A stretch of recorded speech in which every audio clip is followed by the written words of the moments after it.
We praise Allah subhanahu wa ta'ala abundantly the way He deserves to be praised. We ask Allah to exalt the mention, grant peace, and send His blessings and salutations upon the Prophet Muhammad sallallahu alayhi wasallam.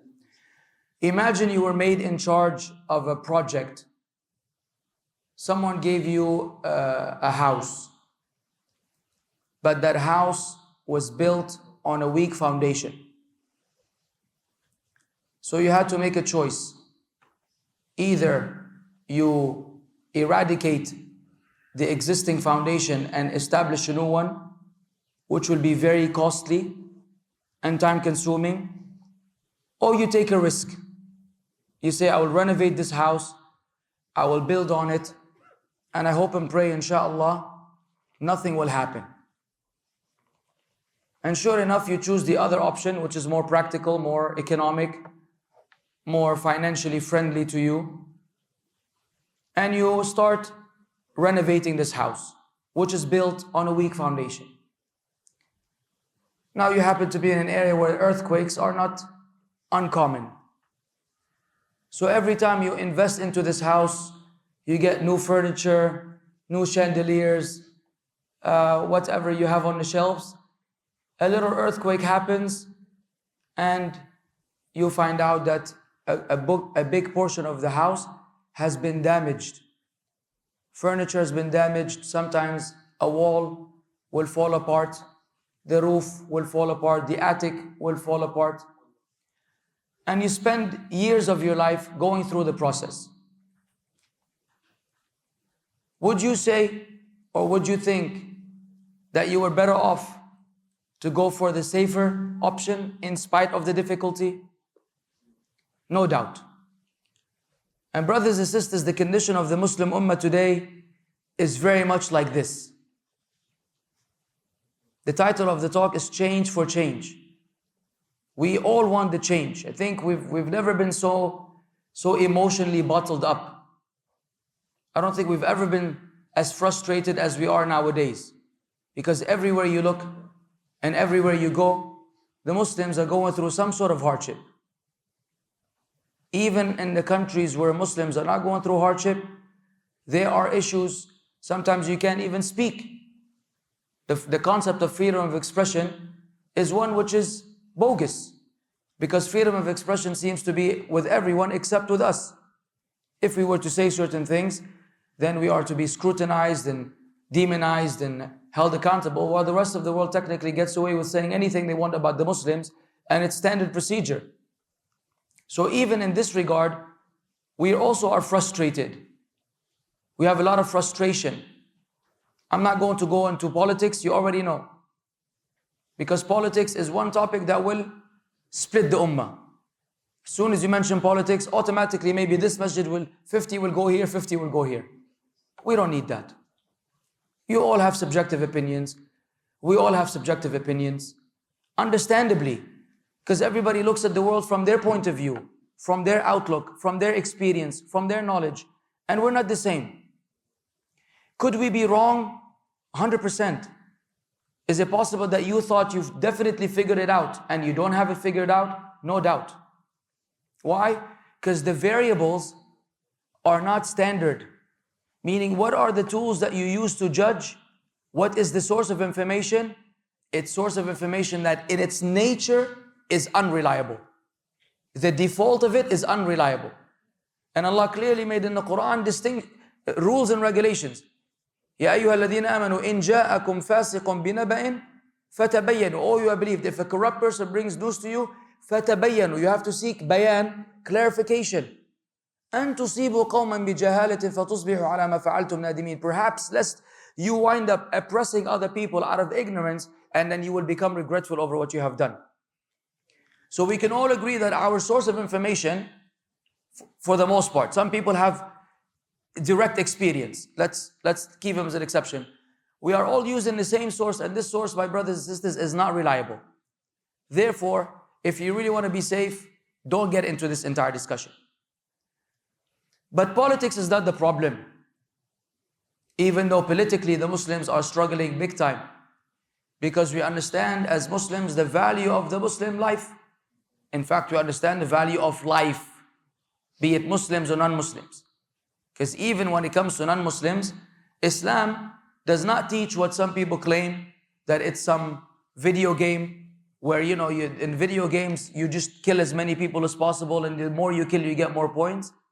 In Islam, if you kill an ant unjustly, Allah will ask you about it on Yawm al-Qiyamah. If you kill an insect that is not going to harm you, you are actually committing a crime in Islam. Let alone another human being, especially in the way the world has become. A lot of actions are justified, maybe according to them from Quranic verses, when in reality it's a misinterpretation and misquotation and misusage of the Quranic verses. So any soul is valuable, specifically the soul of a Muslim. And today we see them dying in wholesale numbers. And we have grown accustomed.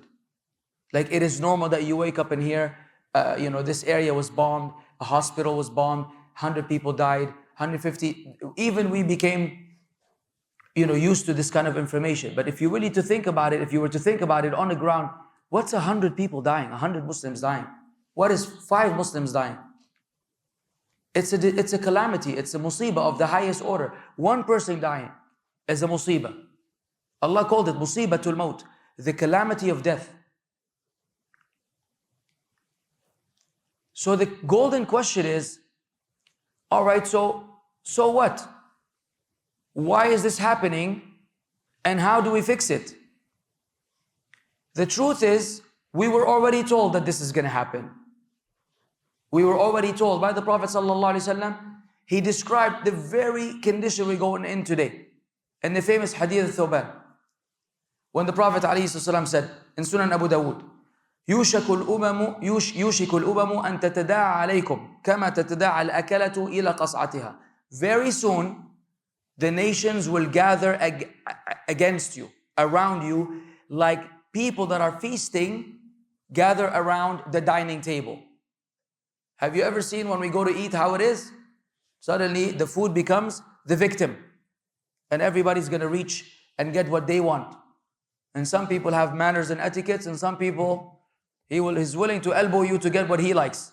It's a battle of who's going to get the chicken wings. If chicken wings is your thing and there's only a few of them left.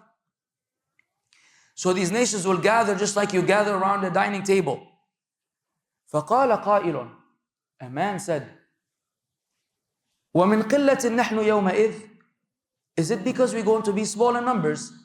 We're a minority, and therefore the majority generally overcomes and exceeds the minority.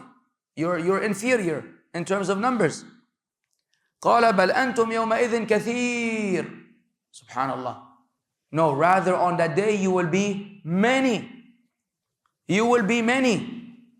وَلَكِنَّكُمْ غُثَاء كَغُثَاءِ السَّيْلِ. But you will be, in spite of your numbers, like the foam that forms on the surface of the river. Foam. You blow, it just scatters. You can't, if you weigh, you put on a scale, it doesn't weigh anything. If you want to use it to move something, if you want to use it to throw it at something, it does absolutely nothing. It's absolutely useless. It's just foam. You look at it, it looks like it's a lot, but in terms of substance, there is absolutely no substance.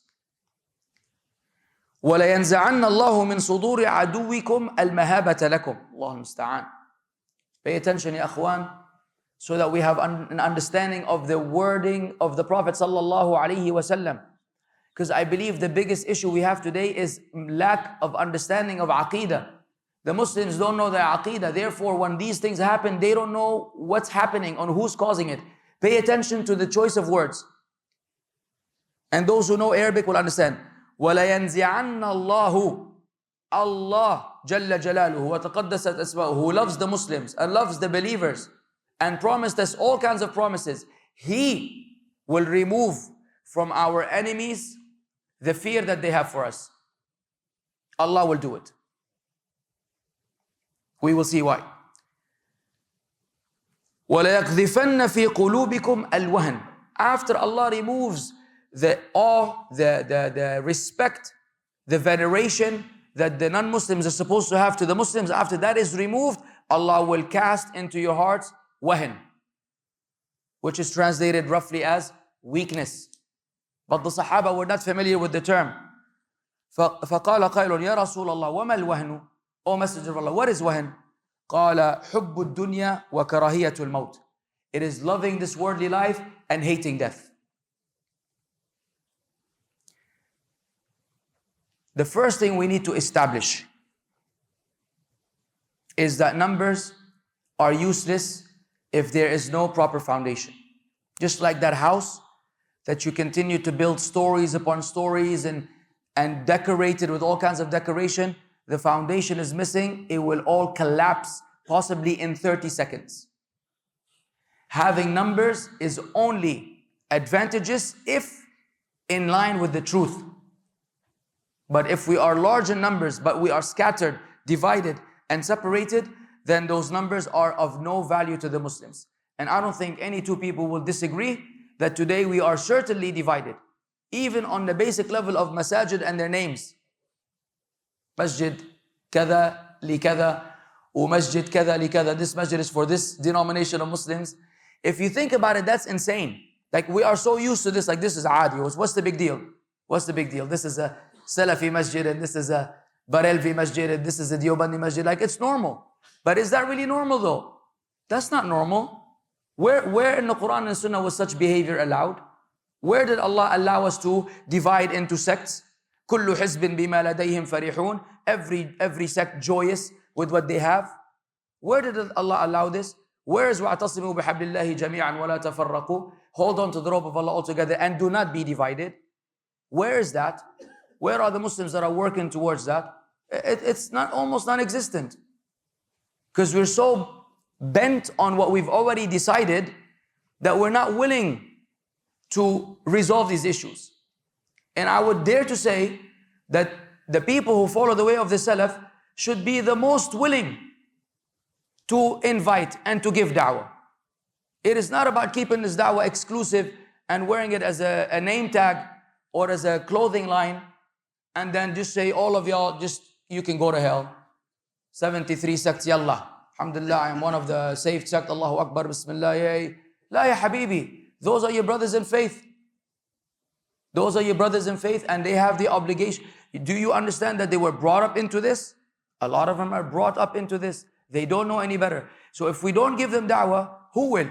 Now you give them da'wah, they reject, it's a different story. Yeah, we draw a line somewhere because we will not compromise the methodology of the way of the righteous predecessors to appease any particular group of people. But this is like levels, and this is levels ahead.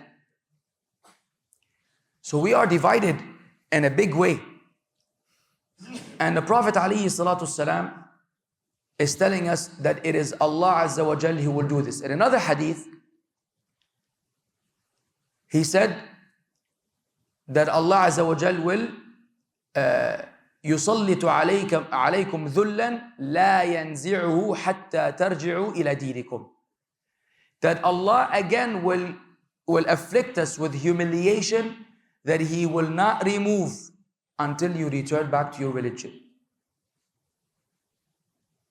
Until you go back to your religion.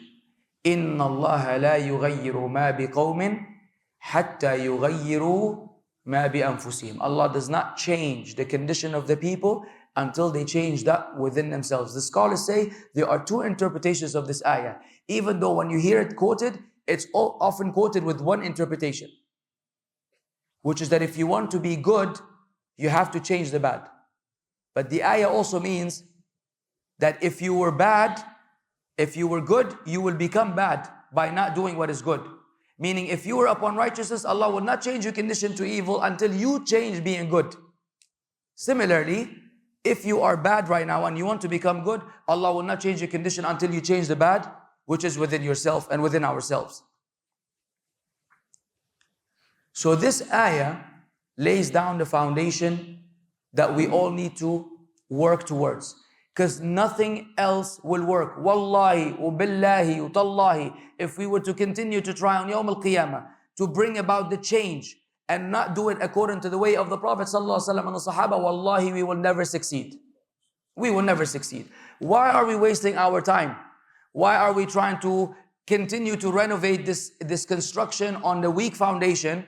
Why don't we just say, you know what? It's about time that we change this foundation, akhi. Let us start from scratch. Even if it's a humble home, one bedroom, one bathroom, and then we will expand and we will grow. But at least we know that even if there's an earthquake, la Qadar Allah, this place is staying in its place.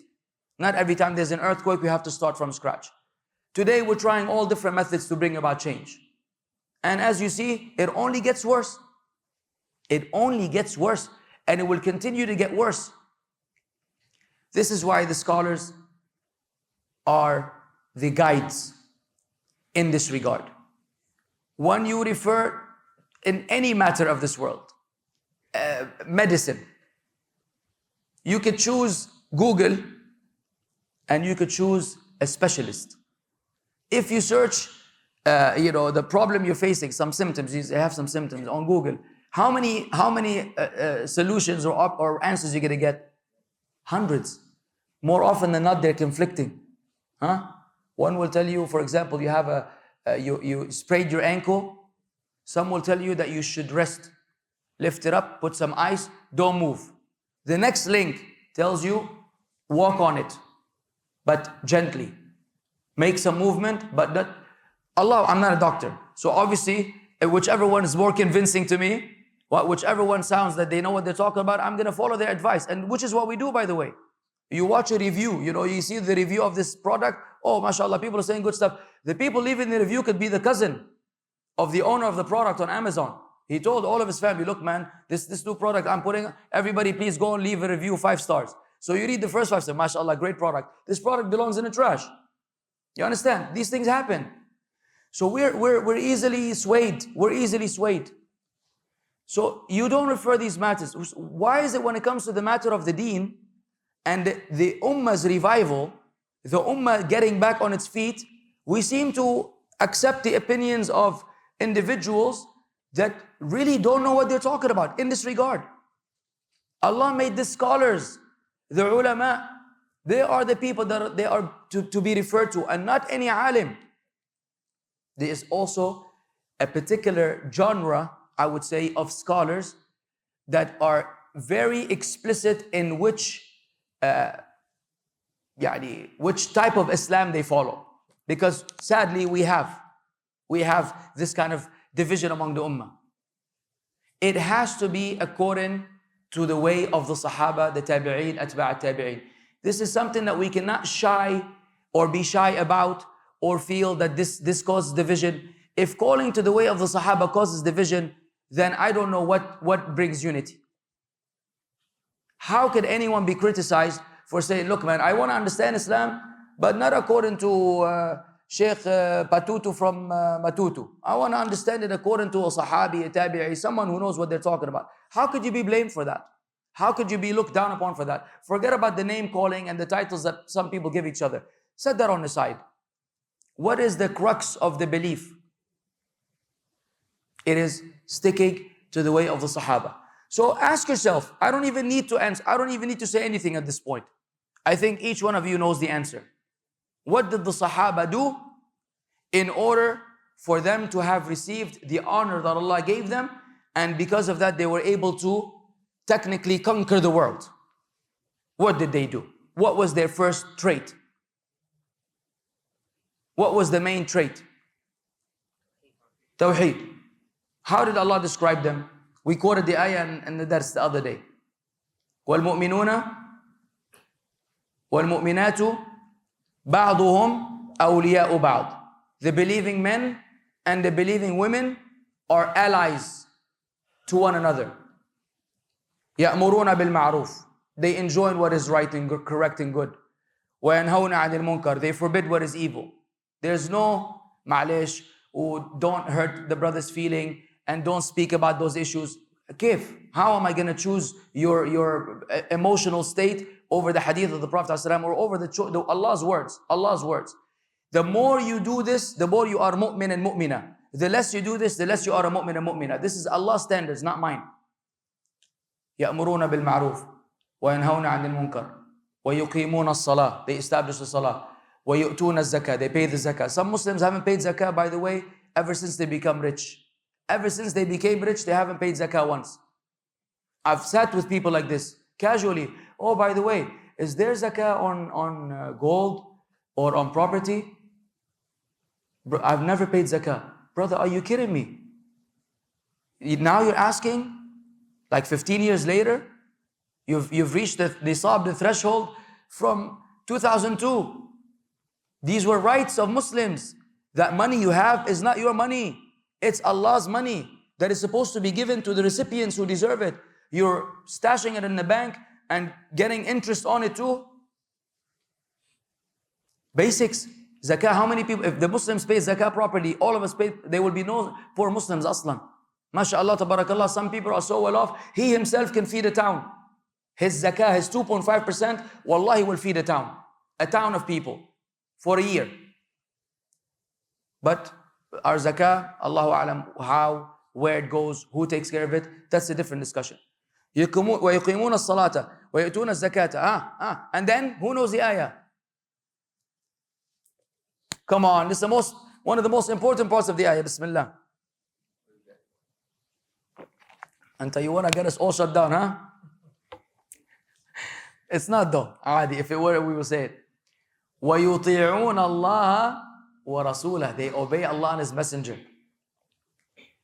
أُولَٰئِكَ سَيَرْحَمُهُمُ اللَّهُ. It is those people that Allah will have mercy on. إِنَّ اللَّهَ عَزِيزٌ حَكِيمٌ. Verily Allah is full of might and most wise. So the solution for the ummah is to come together as believers. Now, here's the calamity. That we all went over the word believing men and believing women passively.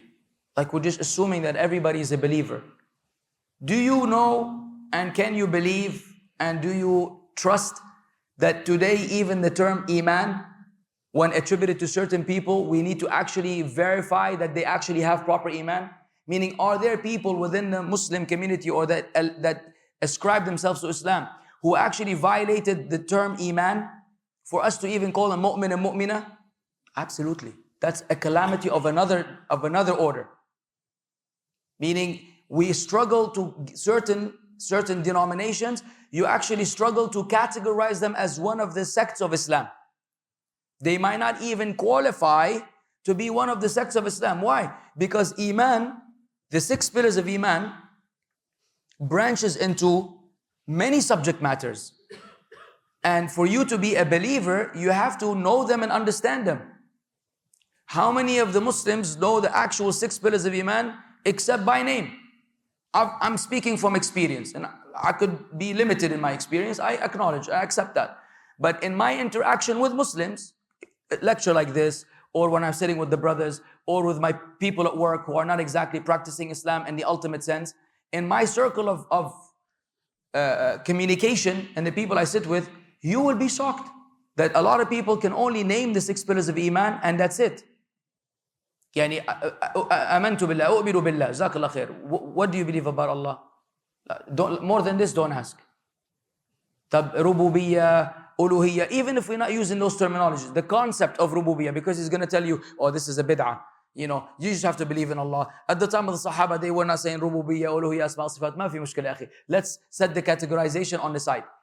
Conceptually speaking, what do you know about Allah being the Rabb, Allah being the Lord, Allah being the object of worship, and Allah having names and attributes? Believe me, you can go on a 10-day marathon before you come to a conclusion with this brother. This is just belief in Allah. Then he asked the Muslims, وَمَلَائِكَتِهِ. What do you know about the angels? You will be surprised how many don't even know the names of the angels. There are some angels whose names we know and their duty we know. And there's some angels that we just don't know. What are they made of? How are they described? What is their role in our life? You will speak to 2 Muslims. You will come up with 2 different aqeedas.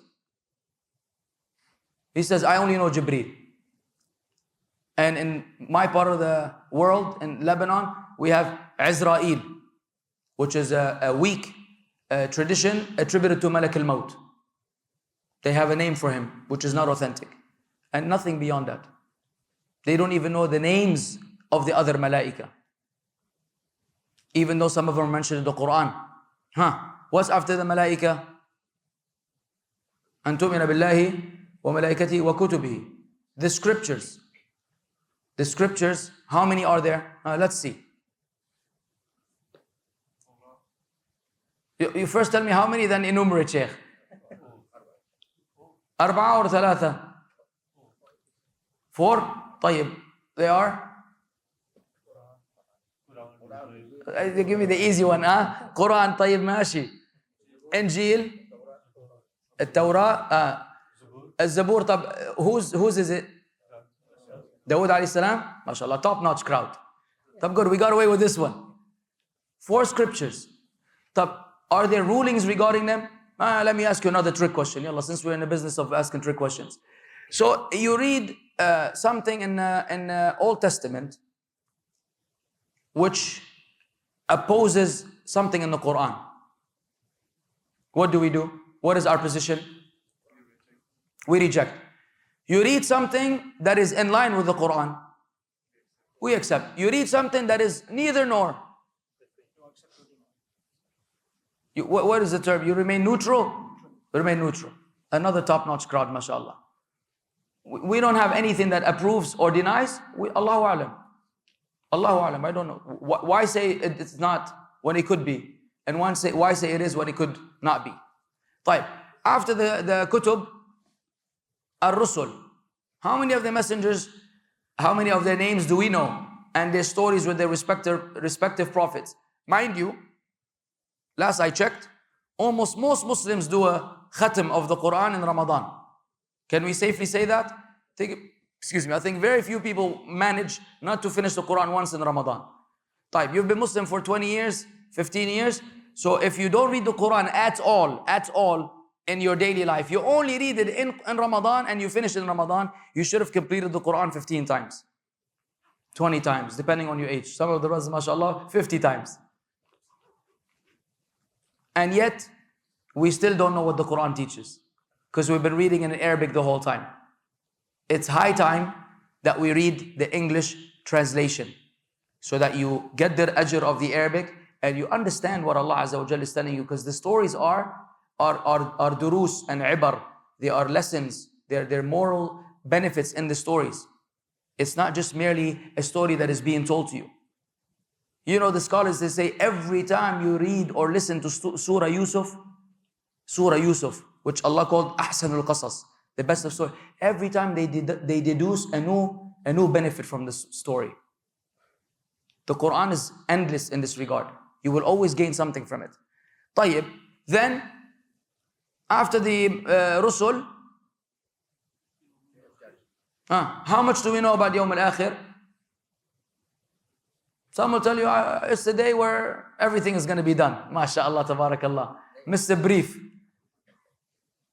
There's a lot of ahadith and ayat about Yawm al-Qiyamah. And then lastly, al-Qadar. That in and of itself is a subject that divides the Muslims.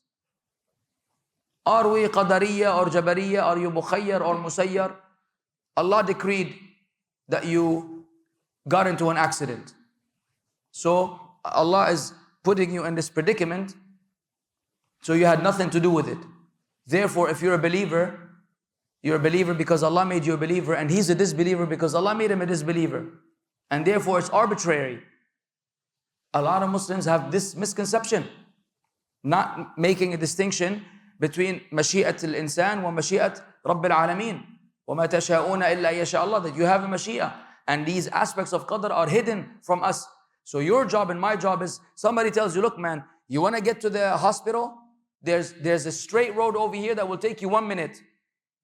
And if you want to, go into a club, وَالْعِيَاذُ بِاللَّهِ, you could take this 25-minute route. What are you supposed to do? You're sick. Do you go to the hospital? You go to the club? You go to the hospital. This is the way to Jannah. This is the way to Jahannam. Don't sit there and waste your time about what if Allah decreed for me and what if you don't know what Allah decreed for you. Mind your business. This is the path. Do what you're supposed to do. Leave the matter to Allah. Will Allah Azza wa Jal ever betray His promise? Will Allah promise you that if you do good and you're sincere, I will put you in paradise, and next thing you know, you find yourself in hell? A'udhu billah. Khalas, case closed. Because the matter of qadar is a matter that is confusing for many people. But you will see Muslims also don't understand it, don't understand Salatul Istikhara, don't understand dua. Why do I make dua? If Allah had everything decreed for me, does my dua affect the decree of Allah? طب what's the difference between what is written with the preserved tablet, Al-Lawh al-Mahfuz, and what the Malaika write on Laylat al-Qadr, which is the night where everything is decreed? All of these are aspects of Aqeedah. And if you were to sit with 10 Muslims, you will come up with 12 answers. 2 extra answers will come from one guy who himself is confused about the issue.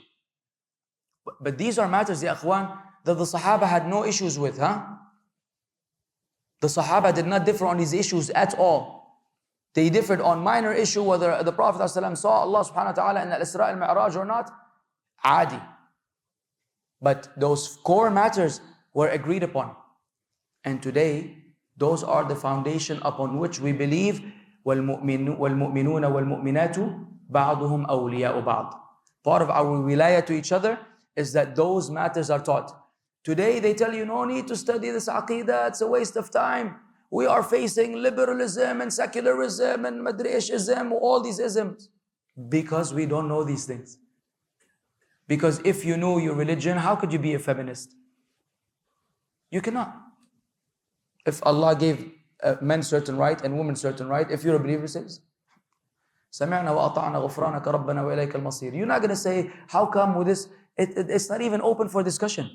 You cannot be a liberalist if you truly believe that Allah. How could you want to free yourself from Allah's Sharia and legislation in your life? No way on earth. No way on earth. It's a byproduct of not understanding who Allah is in the first place. Actually, the first pillar of iman is corrupt, is unsound. And as a result of that, people delve into these ideologies and deviations. Had they known Allah subhanahu wa ta'ala, they would never go astray. And therefore, the scholars say, if you want to change the condition of the ummah, you and I may not be able to observe it. You and I may not be able to witness it. Why? It's been written that every era will be worse than the one before. So we are in some sort of trouble. But we were also told that we will eventually be victorious. And that they will always remain a group of this ummah upon the truth. They will never be harmed or affected by those who abandon them, go against them, criticize them, demonize them. Whatever the world is going to try, the entire world will come together, try to mess with this At-Ta'if al-Mansura, which the Prophet ﷺ called At-Ta'if al-Mansura. Wallahi, they will not be able to do a thing.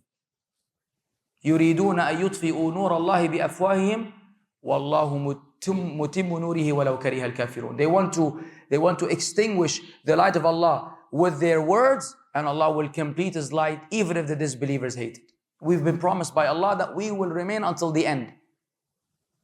The question is, who will remain? Will your progeny and your grandchildren be from among those who have been saved and who Allah will bring victory through them? Or will they be from among those who have deviated from the path and abandoned the ummah at the time where the ummah needs them the most? So you and I, my brothers, are supposed to be the ones planting the seed. The thing that we may be failing in doing in order to change our condition is planting the seed. We keep preoccupying ourselves with other things that go against planting the seed. Therefore, it is of utmost importance that you allocate part of your life for Allah and for learning. It is not negotiable anymore.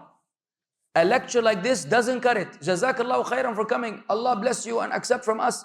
But that is not enough, ya akhwan. This is just a reminder. As soon as you eat a burger, you forget everything I said.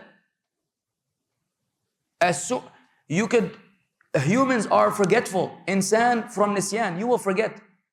Somebody will admonish you. Your heart will soften. You feel that you're going to make a big change, and then it will die out. It will die out. That's why it's called tadhkira. That's why you're reminded. وَذَكِّرْ فَإِنَّ الذِّكْرَ تَنْفَعَ الْمُؤْمِنِينَ. The reminder will benefit the believers, but you need to be reminded at all times. So this is one reminder. But what needs to be done is acquisition of knowledge, especially the upcoming generation. And this acquisition of knowledge has to be according to the principles that the scholars laid out. التصفية والتربية. What is تصفية? ينفع كلاهما صحيح. You know, if you make tea, don't you put this, what do you call that? Huh? Safe? I don't know. I'm an Arab, I don't know what y'all talking about. Alhamdulillah, I know some English words. This one I don't know, or maybe it's the British English. Or maybe, spell it for me. S-I-E-V-E, sieve? Oh wow, I'll add this to the dictionary inshallah. So you put this and then the tea doesn't go, sah, it remains in the thing, you just get the flavor, extract whatever it needs and then it stays there. This is tasfiyah. Meaning Islam right now, sadly, imagine we're saying this, 2025, hello.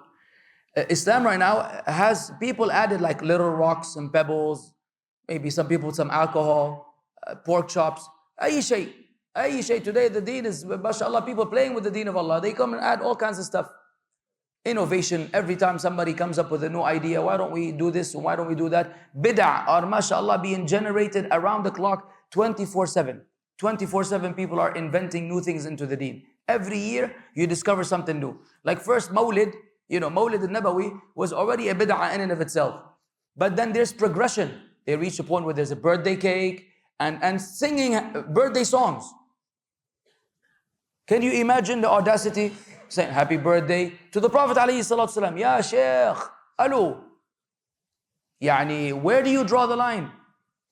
You're already doing something that Abu Bakr did not think it was important enough. Umar did not think it was, Ya Rajul, 300 years nobody cared about this. You wait till the Fatimites came and invented this celebration to compete with the Christians for their celebration of the birth of Jesus. And then, you know, what do you want? But today, if you speak about Mawlid, you're a Wahhabi lunatic. You hate the Prophet ﷺ. A'udhu billah. We never mention his name without saying alayhi salatu wassalam. And what's your concept of loving the Prophet ﷺ? That I write poetry all day and I sing all day? Because that's love for them. Love for them is songs and nasheed and, you know, getting intoxicated with these gatherings and jumping and I don't know what's going on. But we're just normal people. Alayhi salatu salam, and Allah knows how much we love the Prophet salam. In spite of our shortcomings, you become a person who doesn't love him according to their standards, the innovative standards. So does Islam need a lot of filtering from this nonsense? Absolutely. We need to remove all of these additions and deletions. Mind you, there are additions and there are deletions. People remove this part of the deen is a little too tough and rough for the people around us. It's okay, just don't express it, don't speak about it. You can't. You cannot. You could be wise. Yes, you have to be wise.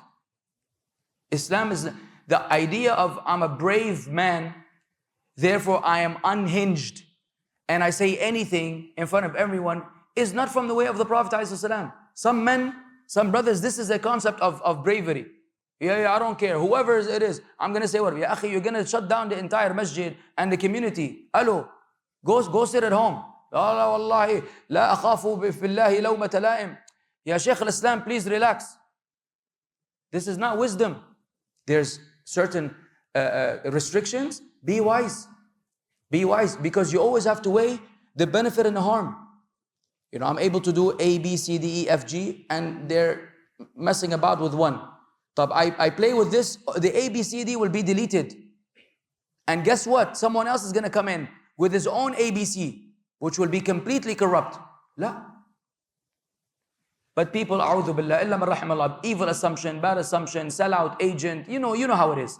They will come up with anything because there's no foresight and there's no guidance from the scholars on this issue. The scholars can assess the situation. لِكُلِّ مَقَامٍ مَقَالٍ. Every situation there's something appropriate to say. You play your cards right, so that the ultimate benefit is the benefit of the community and the Muslims. As for this reckless behavior in the name of bravery, where we speak about anyone and everyone, because why not? Because of freedom of speech, that is not from Islam, wallahi. If it were from Islam, you'll be able to tell your father off.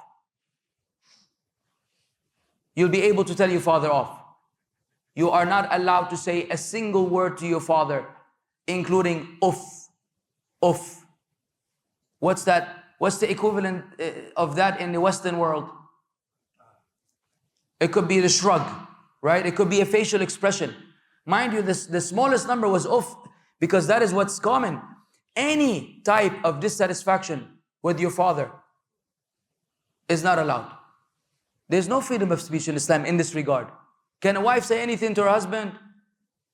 Can she tell him, you know, you change profile pictures like women? Let's say a brother changes profile picture every day. His wife tells him, what is the matter with you, like women changing profile picture every other day? Do you think a marriage will be able to establish on this kind of foundation? A man can't have this. A man cannot deal with this. His wife comparing him to a woman. You understand? These are statements that are irreparable. So you have to be wise. She could feel this way, and she could try to advise him through other people. There has to be wisdom. So similarly, there has to be wisdom in how we address these issues. But we cannot sell out. There's a difference between selling out and being wise. You can be wise, but the fundamentals have to be conveyed to the people. So we do the tasfiyah. We cleanse Islam from all the additions and deletions. And then tarbiyah. The word tarbiyah is associated, by the way, with the word Rabb. Why is he called Rabb? Why is he Ar-Rabb? The caretaker. Yurabbi al-khalq. Yurabbi is to caretake, to nurture. Tarbiyah is nurturing. So after we cleanse Islam from these calamities that they have brought upon it, may Allah forgive us and forgive them, we proceed to raise the upcoming generation on this pure Islam. On this pure Islam. And bi'idhnillah, those will be the people that will change the world. And it will be upon their progeny that Yawm al-Qiyamah will be established, when the righteous believers' souls will be taken, when the wind blows and goes under everybody's armpit, and their souls will be claimed, and only shirarul khalq, the most evil of creation, will remain, and upon them will be Yawm al-Qiyamah. But those progeny and their fathers who established this and planted the seed, all of them will be, as Allah described, fi jannatin na'im, in gardens. They're saying, alhamdulillah, that He removed this hardship from us, and they will be enjoying the bliss of Allah forever and ever and ever. Because that's the investment that we're making. The investment we're making is with Allah, not with anyone else, not with an entity, not with a government, not with an organization. We're making an investment with Allah. I want to invest my children and my children's children to be among those whom you will honor in this dunya and in the akhirah. For you to do that, my brother, there's no wishful thinking. Wishful thinking, as you have seen in life, does not cut it. You could wish to work for the greatest company in the world or for a big company, but if you're underqualified, they're not just going to be like, hey, would you like to work for us? I don't have a degree, no problem. I don't have any experience, no issue. You're the manager. Has that ever happened? Or maybe if you have a wasta. You know certain people that will happen actually some places. Pakistan? Oh, yeah, Shaykh, I'm not Pakistan's in the bad. Type. So, how did we get here? That's Salat al-Asr? Tamam. I'm technically done, inshallah. So therefore, we need to raise, yes, it's not wishful thinking. You actually need to make an effort. That might require that you send your children to an Islamic school, you sign them up for certain courses, you spend time with them learning the deen. You have 3 children, you want one to be a doctor, one to be an engineer, let one be a sheikh. Let one of them be a sheikh, the sheikh of the family, so that, if you memorize the Quran, you'll wear the Taj al-Waqar on your head on Yawm al-Qiyamah, and he will make dua for you. He's waladun salihun yad'u lak. He'll be a righteous son who will make dua for you, even though you might have messed up your whole life. Allah might place you in Jannah instead of Jahannam because of your son who makes dua for you in every salah. You don't know. But we cannot just hope that it will happen on its own. We have to make it happen. We have to take practical, immediate steps towards that. Finally, we should be good representation of Islam. And I know I'm guilty of falling short. We are all guilty of falling short. But that doesn't change the fact that we should be good representation of Islam among the non-Muslims, among the people in the community. I urge you all the time, I urge every Muslim, when in contact with the non-Muslims, please be a good representative of Islam. Have the basic etiquettes of smiling, looking nice, smelling nice, opening the door for people, helping people out, being what is the term? Your demeanor is one that is welcoming, where people, at least if they don't get to engage with Islam, discussing Islam with you, your behavior will let them at least start changing their perception of Muslims. Because a lot of us do a very bad service, a disservice for Islam because of the way that we are. May Allah forgive us. But it's not justified. And if we have a problem or shortcoming, we should fix it. Yes, I know when I play sports, I lose control. I need to work on myself to remain disciplined, that even if I play in sports, what's right is right, what is wrong is wrong. Each one of us has his own weakness, but we have to make that effort. So I noticed some Muslims, sadly, they're really rude. They're just rude. And I get really hurt when I see a non-Muslim being more respectful and have better manners than us, even though it's our Prophet ﷺ who was sent to complete manners. إِنَّمَا بُعِثْتُ لِأُتَمِّمَ مَكَارِمَ الْأَخْلَاقِ. It is our Prophet ﷺ who was the best mannered man ever. وَإِنَّكَ لَعَلَى خُلُقٍ عَظِيمٍ. Allah made an oath that He is upon great character. Where is that in our lives? So that should be used. That is part of the process of tasfiyah and tarbiyah, so that the people will be receptive to Islam. So your neighbor who you've been giving food to every other week, every time you cook food, you go knock on the door, there, George, Joseph, whatever his name is, tafaddal, we made some food. He might not eat it because he doesn't like your cuisine. No problem. You've done your part. One day, when Allah allows, you will be able to sit down and say, by the way, this is what we believe. We believe in Jesus. We believe in Mary. You'll be surprised. These people don't know. They watch news and they're like, oh my God, I live next to a radical person. He has a beard. He goes to the masjid. He's wearing these clothes. That's what they know. That's what they think. We need to change that perception. We need to be good examples in the community. May Allah Azza wa Jal make it easy for all of us. I will not exceed the time in order to accommodate for Salatul Asr. Do we have time for any questions or answers, or we wrap it up? Who's the boss here? 10, 15 minutes type. If you have questions, then we could answer, inshallah. Jazakumullah khairan. So you're the boss, Sheikh? Everybody points at the other one as being the boss. Nobody wants to be the boss, except in my company. Everybody wants to be the boss.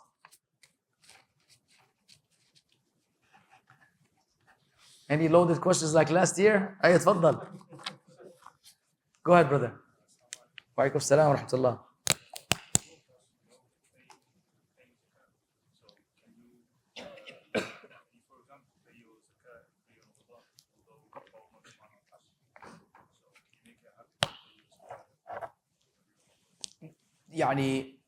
No. Yes and no. This could work for a person who does not know when they reach the threshold, the nisab. They're completely clueless.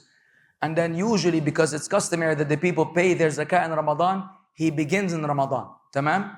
In which case, khalas, now his yearly nisab will be in Ramadan. So naturally, he will be paying zakah every year in Ramadan. But if you reach the threshold in Muharram, tamam, you could pay in advance, but you cannot delay a single day. So why would a person pay in advance? Because it's going to mess up the calculation, unless you just want to pay more, in which case you could.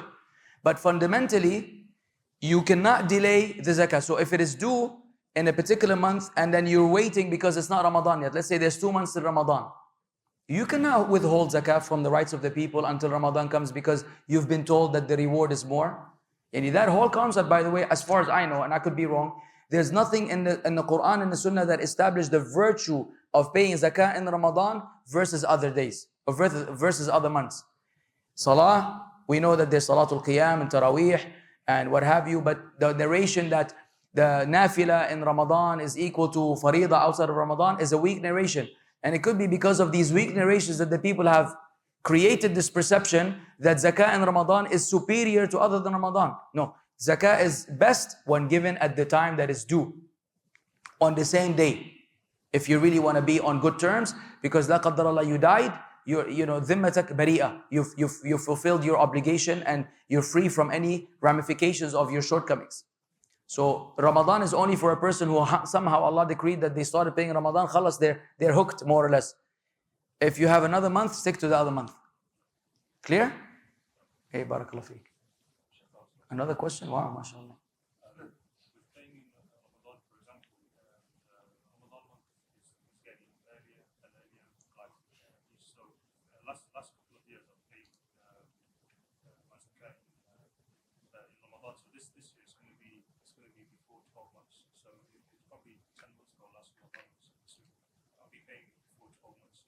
No, you're not. Because we're not concerned about the Gregorian calendar. The Gregorian calendar will always have a 15-day discrepancy with the Hijri calendar.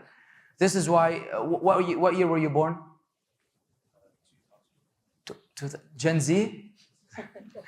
Type. So technically speaking, you're probably 26 right now. In Hijri calendar, you're probably around 26 or approaching 26. So all of you should really calculate your ages according to the Hijri calendar.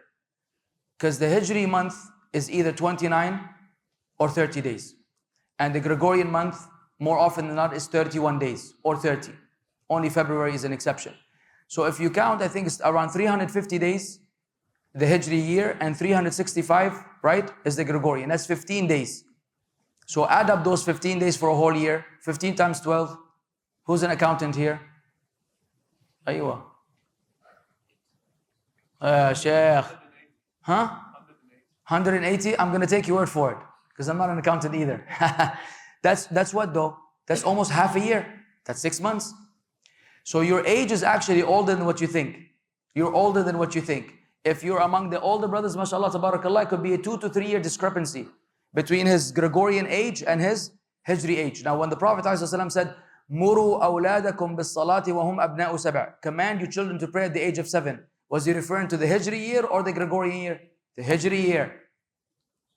And therefore you're supposed to do all these calculations based on the Hijri. So Ramadan can come in March this year and in December the next year, assuming hypothetically, it doesn't matter, you're just concerned with Ramadan. Tamam? Tfaddali. Alaikum salam.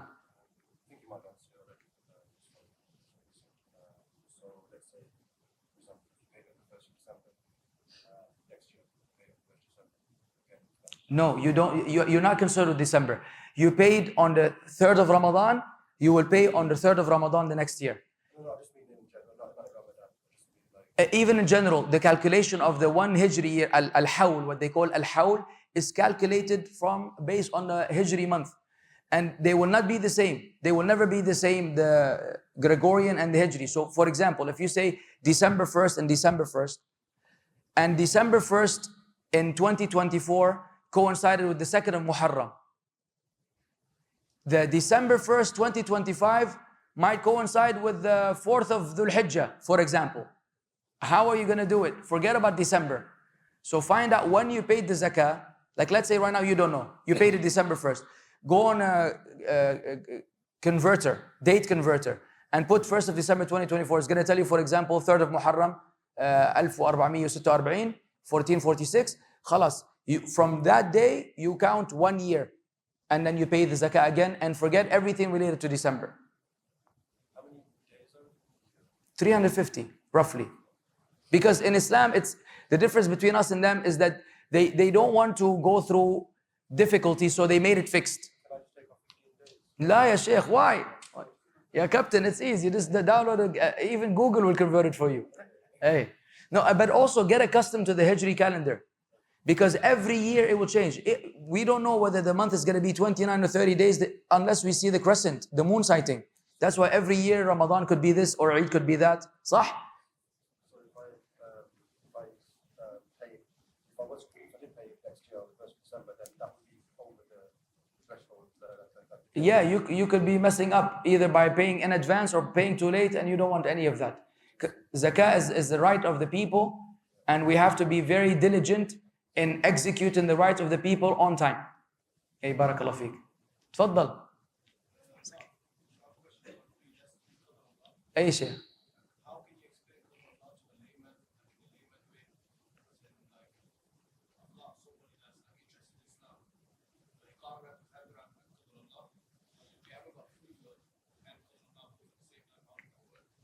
That's a good question.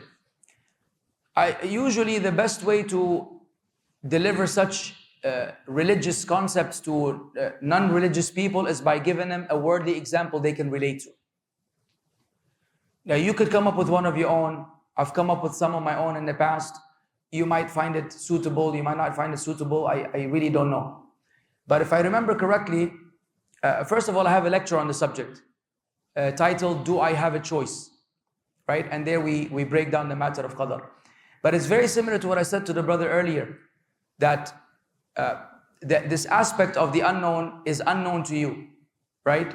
So I usually give the example of, I remember the example now. Maybe some of you know it, some of you don't know it. So you have a boss at work. The boss tells you, what's your name? Hussam? Type. He says, yeah, Hussam, I'm going to observe you for 1 week. And after this 1 week, I'm either going to promote you or fire you. Fair and square? Type. You, Hussam, have two choices. Choice number one, you decide that this is an unfair kind of, ultimatum.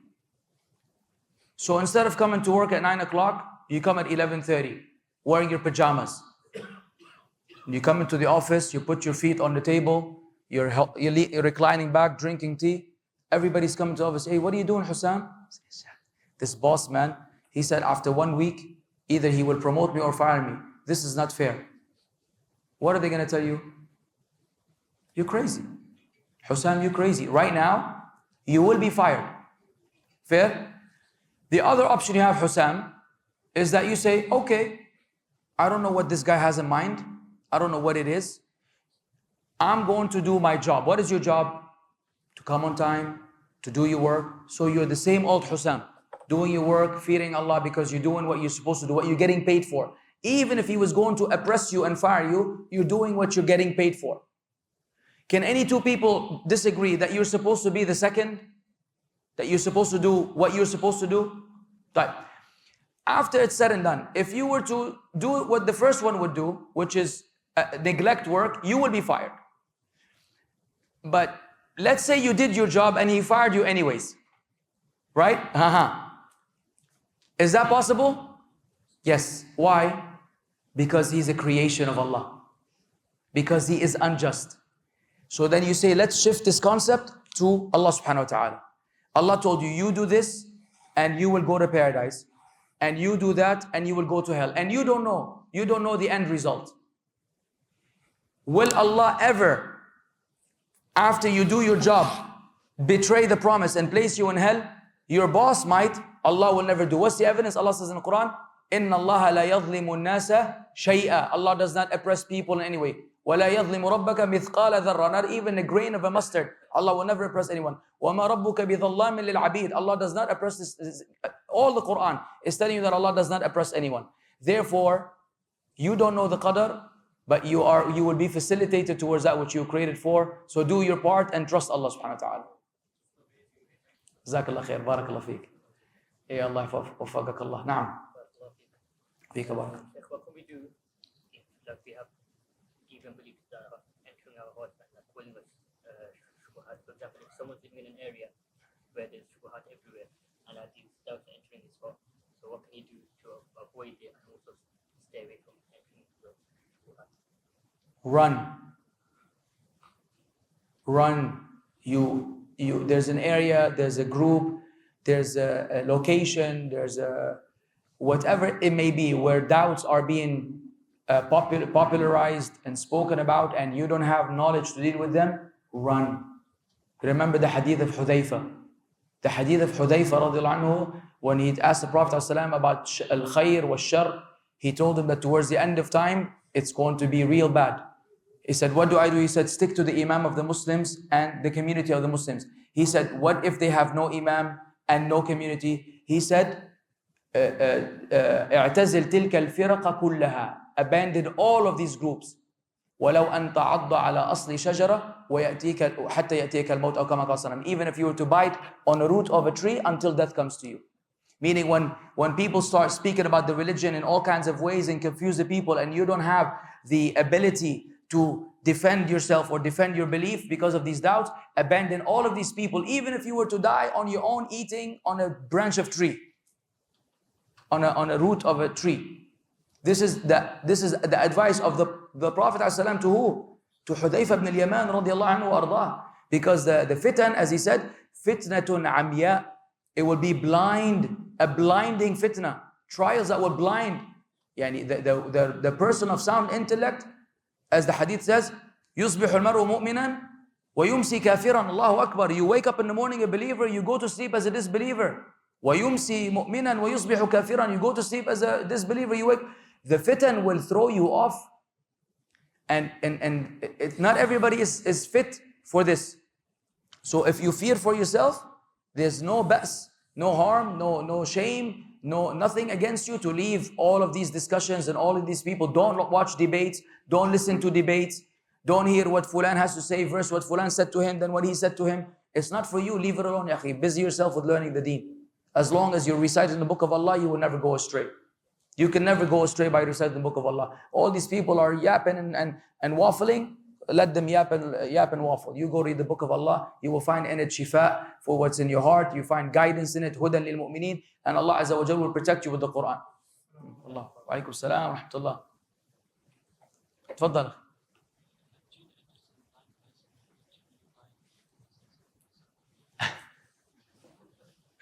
If a jinn enters a blind person, will the jinn be blind? Did I understand you correctly? When he's inside? Wallahi, I am not an expert on jinn. I was telling the brothers the other day, believing in jinn is part of our iman, right? وَمَا خَلَقْتُ الْجِنَّ وَالْإِنسَ إِلَّا لِيَعْبُدُونَ. We know there's jinn. I don't think about them at all. I live my life as though jinn don't exist, as though they don't exist, even though I fully know they exist. Meaning this whole obsession that the people have with dark rooms and jinn here and jinn there, it actually messes with you, right? And because of that, you know, people wind up, subhanallah, they afflict themselves indirectly by over obsessing with something. And the Arabs have an expression, they say, the one who is afraid of something, it happens to him. It happens to me all the time. Like, I'm a clean freak. So I'm always worried about dropping food on my clothes, right? So I go through all the measures in order not to drop food on my clothes. And what happens? I drop food on my clothes. And everybody else was eating like, he's eating like literally like this. And the food is just flying around him. Nothing touches him. And then it just falls on me. When you're afraid of something, it kind of comes to you things. So jinn, they are part of our iman. But do not obsess or do not overthink about them, because it will drain you and it will affect your normal life. And I'm not an expert on them, so I can't answer that question. I have no idea. You can ask Abu Ibrahim or Muhammad, Tim Humble, or those brothers, mashallah, tabarakallah, have their experience in that field. I have zero information on the reality on the ground and experience in that field, so I apologize. But I wanted to give that general reminder, because I know that a lot of young kids, when we were growing up, may Allah forgive our families, wallahi, they used to petrify us with jinn. Like, they tell us so many jinn stories that you become just scared. You're scared of everything, scared of going anywhere, scared of the lights going off in the bathroom, scared of... We lived scared lives. I don't think that's healthy or part of iman. Now, someone else, اتفضل. Sometimes people give nasiha, Hey. and they themselves don't act upon it. For instance, some people, like some fathers, they smoke, and they don't want their kids to smoke, yet they tell them to don't do that. So my question is, can they do that? Because Allah says in the Quran, "Ya ayyuhalladhina amanu lima taquluna ma la taf'alun." Is that recommended? They absolutely can. They absolutely can, and you absolutely have to obey. As for them violating their own advice, Allah will hold them accountable. So let's split it. Is it ideal to do so? No. But let me bring another point that you might be not familiar with. Let's say I don't pray Qiyamul Layl ever. Am I allowed, as a caller to Islam, to encourage you to pray Qiyamul Layl? Yes or no? Absolutely. Let's say I look at women. A'udhu billah. Am I allowed, or am I no longer allowed to tell you not to look at women? Someone asked me, Sheikh, what is the ruling? Sheikh, of course, I'm saying it casually like you guys say it. Not that I ever thought I was a Sheikh. Allah is my witness. Said, Ustad, is it allowed to look at women? I'm like, Wallahi, I can't tell you. You're going to say, why? You look at a woman all the time, so you can't tell me. So the scholars say it's one crime It's one crime that you're not doing something. It's another crime that you're also not doing, enjoining the good, forbidding the evil. So if the father, for whatever reason, is smoking, tamam, and he knows that smoking is harmful, and he knows he has authority over his son, can he tell him not to smoke? By all means. And the son should not be worried about his father smoking, not smoking. He should be worried about, is he obeying his father or not? And his father is telling him to obey Allah subhanahu wa ta'ala. As for the father, then a person of knowledge will take him on the side, say, Ya Shaykh, this is not appropriate. أَتَأْمُرُونَ النَّاسَ بِالْبِرِّ وَتَنْسَوْنَ أَنفُسَكُمْ وَأَنْتُمْ تَتْلُونَ الْكِتَابَ أَفَلَا تَعْقِلُونَ. Do you enjoin the good upon people and you forget your own selves while you recite the book? Do you not reason? Somebody can advise him. Maybe he has an issue, maybe he has an addiction, maybe the problem is bigger for him, and for the son it's still manageable. So in these cases, akhi, we can never make this like broad, overgeneralized ruling where we wind up oppressing one of the two. You have to do tafseel.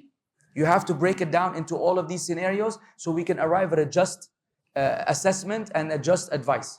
Okay, barakallah feek. Jazakallah khair. Done. Okay. So, subhanakallahumma bihamdik. Ashhadu an la ilaha illa anta astaghfiruka wa atubu ilaik. Assalamu alaikum wa rahmatullahi wa barakatuh.